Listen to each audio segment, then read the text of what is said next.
Arestado ang isang kusinera na tumangay sa vault ng kanyang among doktora.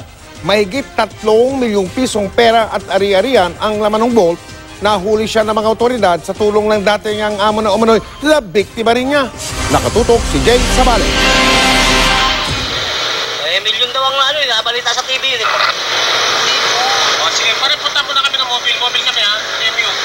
Sige sir ha. O para mapalop na ito.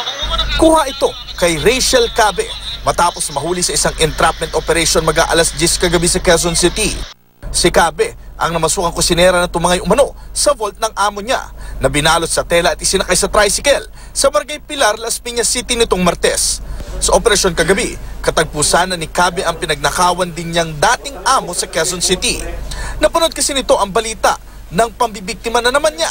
Kaya binalak niyang lansin si Cabe na makipag-areglo para mahuli. Ang ginawa ngayon ng biktima niya, lumapit sa amin sa Kumampos sa Quezon City Anti-Crime para i-report.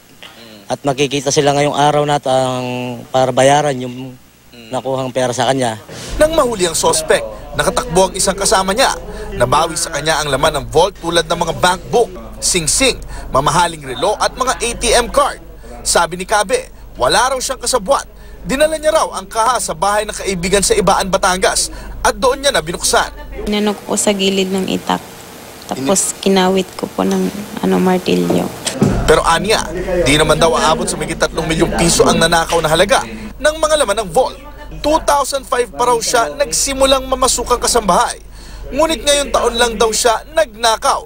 Dala na rin ng kahirapan. Nagpapadala raw siya ng pera sa mga kaanak bilang breadwinner. Sorry po, sana po patawad nila ako.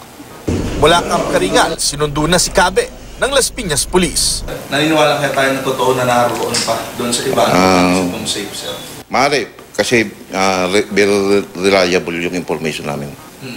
Kung sakaling bumalik kami doon, babalik kami. Jay Sabale, nakatutok.